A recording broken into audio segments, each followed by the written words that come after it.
Imagine getting your dream motorcycle, sleek, silent, and packing the futuristic punch of an electric powerhouse, for less money than ever before. But just as you're about to hit the order button, politics, taxes, and shifting government strategies threaten to pull the brakes on the entire revolution. Is Europe on the cusp of a mass electric motorcycle adoption, or are we about to witness the end of the road before the journey even begins? Welcome to the crossroads of technology, climate ambitions, and economic reality. Today's story is about much more than just a new bike. It's about the battle raging at the heart of Europe's mobility future. The stakes? Billions in business, cleaner air, and the daily commute for millions. Right now, the Ultraviolette F77 Mach 2 Recon is making waves across the Netherlands, UK, and Benelux countries. This high-performance electric motorcycle, built by an ambitious Indian startup, promises not just speed but a sophisticated suite of technology, safety, and personalization, at a price tag that suddenly, due to policy shifts and clever deals, feels shockingly attainable. For a limited time, you can get your hands on one for under €10,000. That's not just competitive, it's unprecedented. But just how did we get to this electric golden moment, and why does it already seem so fragile? Let's rewind. For years, governments across Europe have been pushing hard towards a greener future. That's meant big subsidies for electric cars and motorcycles, hefty taxes and restrictions on fossil fuels, and a wave of innovation targeting every aspect of urban transportation. The goal? A continent powered by clean energy, not smog and exhaust. The Netherlands, in particular, has been a poster child for this rapid shift. With policies like the CPP and SEBA subsidy schemes, Dutch consumers have enjoyed generous financial incentives to switch to electric vehicles. Charging stations have popped up everywhere, from major highways to quiet neighborhoods, and new electric models, from nimble scooters to full-on motorcycles, have rolled onto the streets, catching the eye of everyone from urban commuters to hardcore motorcyclists. Enter Ultraviolette. Founded in Bengaluru, India, by Narayan Subramaniam and Niraj Rajmohan, Ultraviolette Automotive was set on rewriting the rules of sustainable mobility, not just for India, but the world. Their flagship, the F77, a machine boasting 40 horsepower, 100 newton-meters of torque, a 231-kilometer range, and a feature list rivaling luxury sports bikes. AI-powered computing processes, 3,000 data points a second, customizing safety and performance. Owners can monitor security, manage ride modes, and even customize the bike's look with 9 different aero panel options. As Harish, one of the first F77 owners, puts it, "The F77 Mach 2 has completely changed my perspective on electric motorcycles for touring. It's a game changer." Earlier this year, Ultraviolette partnered with Motomondo, a Dutch powerhouse in motorcycle importing and distribution, to bring the F77 Mach 2 to Western Europe. They targeted both urban commuters and the performance crowd, promising a ride that felt both familiar and completely new. And thanks to a combination of anticipated tax changes, slashing the BPM tax on electric motorcycles, and a hefty $1,000 early bird discount, the F77 suddenly became accessible to a much wider audience. As Jan Oikema, managing director of Motomondo, put it with barely contained excitement, Motomondo is responding to the proposed tax reductions by making the Ultraviolette brand more accessible than ever for commuters, urban riders, and sport motorcyclists who are thinking about transitioning to electric bikes. The new pricing shattered expectations. The F77 Mach 2 Recon, usually priced at $11,599, would now start at just $9,499 until June 30th, 2025 in the Netherlands. That drop is seismic, not only for first-time buyers, but for the entire electric motorcycle segment in Europe. It's no wonder social media erupted with "should I finally go electric" debates, and dealers reported a sudden surge in inquiries and test drives. For many, the timing felt perfect. A cutting-edge product, a price point never seen before, and a political climate seemingly committed to accelerating the green transition. But as every economist and industry insider knows, nothing in this space is ever as simple as it first appears. While the F77's arrival and its price drop made headlines, the Dutch government quietly signaled a major shift in strategy. In a bid to create more sustainable budgets and lessen reliance on taxpayer subsidies, they announced plans to phase out incentives for electric motorcycles and impose a new, standardized private vehicle tax. This move, effective from 2025, means the BPM, formerly 19.4% for combustion engines, would become a fixed $200 for electric bikes, a short-term win, but also the end of guaranteed long-term incentives. Worse, key vehicle subsidy schemes like SEP and SEBA are being scrapped altogether. Industry analysts are sounding the alarm. The incremental introduction of motor vehicle tax for zero-emission cars reflects the government's strategy to phase out tax incentives, explains Cem Adiyaman, a Rotterdam School of Management expert. It's a tactic that could send aftershocks through the entire European market. Because for all their promise, electric motorcycles still face three huge obstacles: high upfront costs, patchy charging infrastructure, and policy volatility that makes planning for the future almost impossible. Consider this. The global electric motorcycle and scooter market is expected to hit nearly $45 billion by 2030, growing at a modest but steady pace. The U.S. market alone could reach $14.6 billion by 2033. Yet, these rosy forecasts hinge on two factors: affordability for consumers and stable policy environments for manufacturers and distributors. The moment either pillar becomes shaky, entire business models and supply chains are thrown into chaos. Policy instability is already leaving its mark. The Dutch government's decision to terminate EV incentives and introduce new taxes has triggered uncertainty, not just among buyers, but among manufacturers plotting their European expansions. As Guy Salins, a prominent electric motorcycle enthusiast and market commentator, warned, the new taxes imposed on electric two-wheelers in the Netherlands is a big step back for the European Union's goals of achieving carbon neutrality by 2050. At the same time, there's skepticism about whether the current infrastructure is actually ready for an electric two-wheeler boom.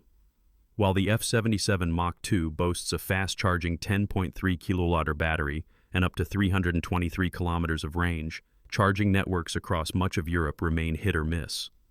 Urban riders may have easy access, but what about suburban commuters, rural residents, or those tempted by long-distance touring? The dream of seamless cross-country electric travel remains just that, a dream, for now. That's not all. The tech is evolving at breakneck speed, but so are consumer expectations. Today's early adopters want more than just clean mobility. They crave excitement, personalization, and smart integration with their digital lives. Ultraviolette's Violet AI, offering real-time security, ride analytics, and a host of advanced features, is a direct response to this demand. But delivering all of this, while keeping prices accessible as government support dwindles, is an immense challenge. There's also the question of competition. Established European and Asian brands are racing to launch their own electric motorcycles, each with their own spin on features, performance, and price. As incentives dry up, only the most innovative and cost-efficient players will survive.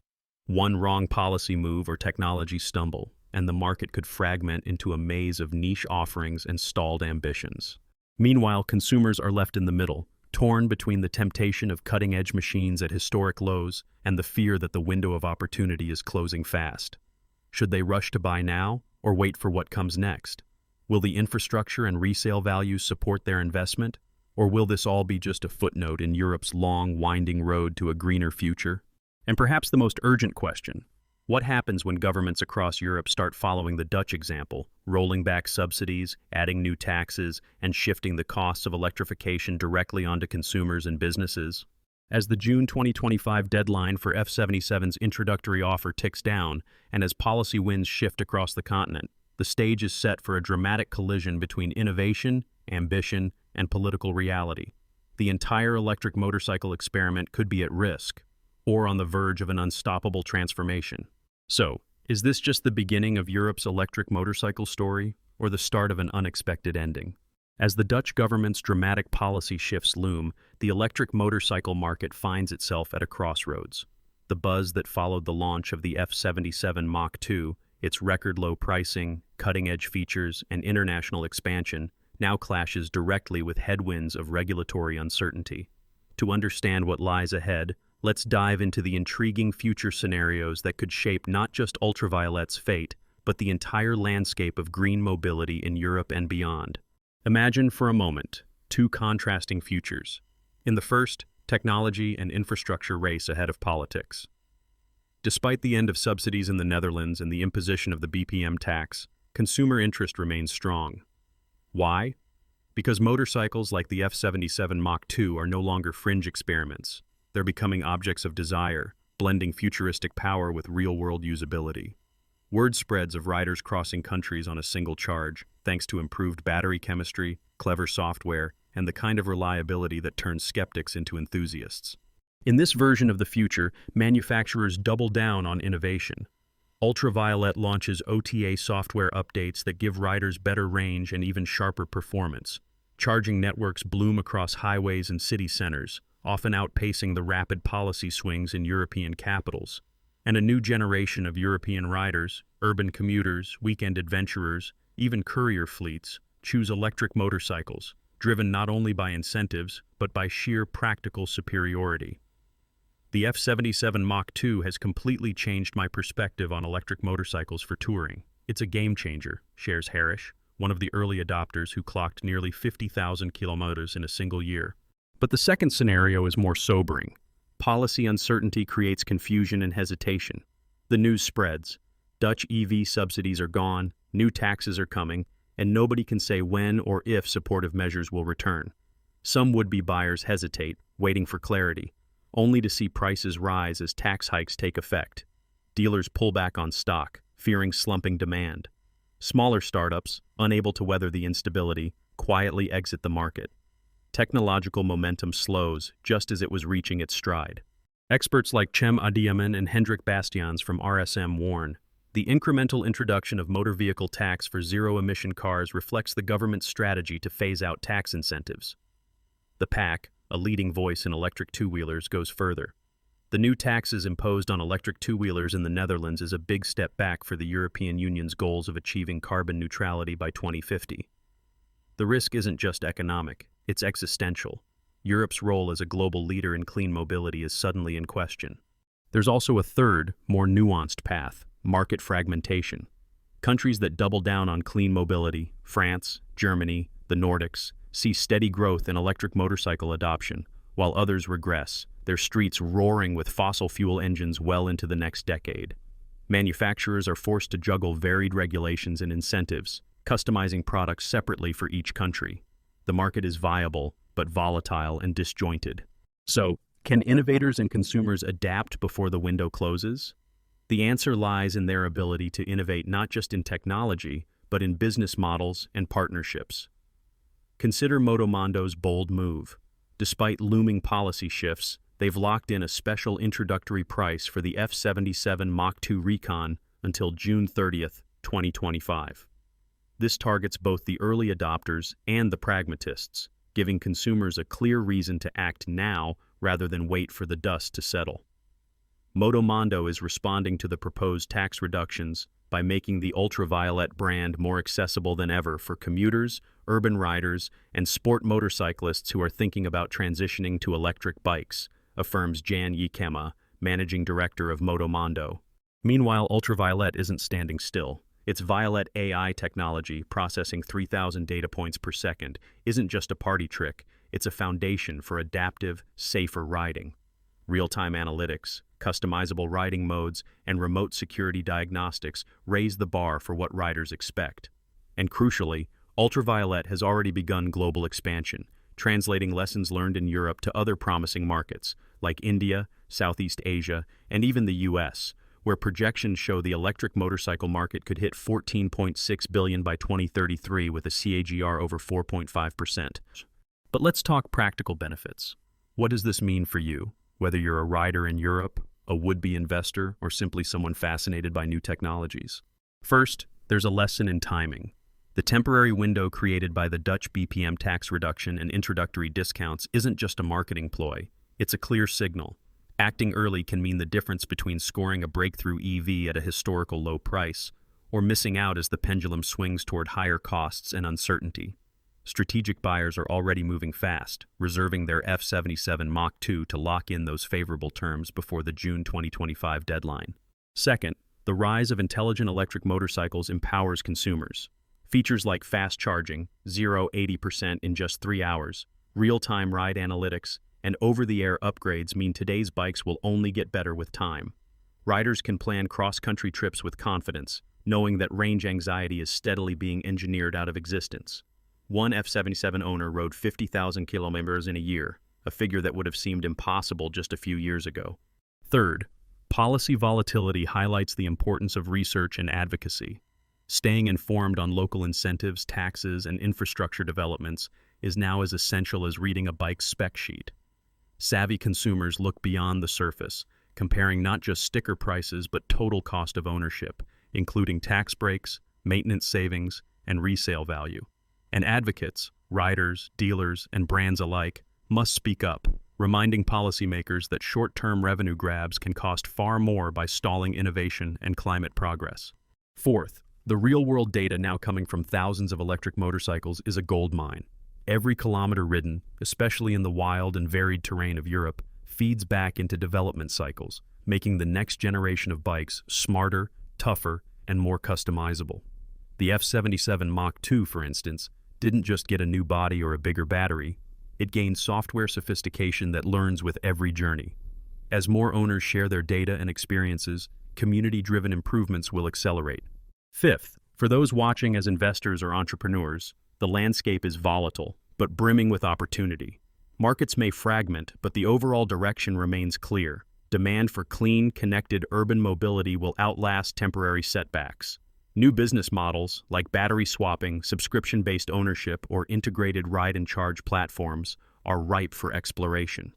Partnerships like the one between Ultraviolette and Motomondo will become increasingly vital for brands hoping to navigate Europe's regulatory maze.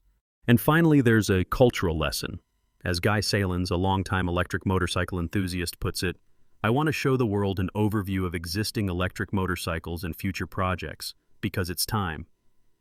Electrification isn't just about sustainability, nor is it only about tech. It's about reshaping what motorcycling means for a new generation, one that values experience, sustainability, and digital connection as much as speed and style. Now back to the big question. Will the dream stall out, or will innovators and consumers adapt before the window closes? The answer, as complicated as it is, leans toward cautious optimism. The policy environment is undeniably tough, and some markets will slow down. But the momentum behind electric motorcycles is bigger than any single country's subsidy. Manufacturers like Ultraviolette are adapting quickly, offering better products, smarter technology, and compelling pricing that can weather short-term storms. Consumers are more informed and motivated than ever. Case in point, the F77 Mach 2 Recon's introductory period has already sparked a rush among forward-thinking buyers, eager to secure their place before new taxes kick in. Across Europe, passionate riders and industry entrepreneurs are refusing to let bureaucracy dictate the pace of progress. And here's a secret fact, one that even most motorcycle insiders haven't realized. Behind the headlines about Dutch tax changes and subsidy phase-outs, a quiet technological revolution is underway. Ultraviolette's Violette AI isn't just a feature, it's the first glimpse of truly intelligent, self-optimizing electric motorcycles. In the next 2 to 3 years, the brands that harness advanced data analytics and AI-driven performance will leapfrog those that focus only on hardware specs. The real competition has only just begun. So what should you do next? If you've been considering the leap to electric, now's the moment to act. Dive deep into the offerings, study features like adaptive riding modes, battery tech, and intelligent systems. Talk to dealers, join online communities, and, if possible, test ride the F77 Mach 2 or its rivals. Explore local policies. If subsidies or discounts are still on the table, take advantage before they're gone. If you're an investor or business leader, track the brands forming smart alliances and bold expansion plans. Companies that can weather short-term storms while investing in digital infrastructure and customer experience will shape the market's next wave. And if you're a passionate rider or advocate, don't let your voice be drowned out by bureaucracy. Share your experiences, lobby for sensible policies, and support brands pushing the boundaries, because every vote, every testimonial, every kilometer on an electric bike helps keep the dream alive. The next chapter of electric motorcycling in Europe is being written right now. The window of opportunity may be narrowing, but for those ready to adapt, it's wide open. Thanks for watching. If you enjoyed this deep dive into the future of electric motorcycles, make sure to hit like, subscribe, and ring that bell for more. Drop your thoughts below. Would you make the switch? What features would convince you? And if you want us to dig deeper into the tech, the policy, or the culture of green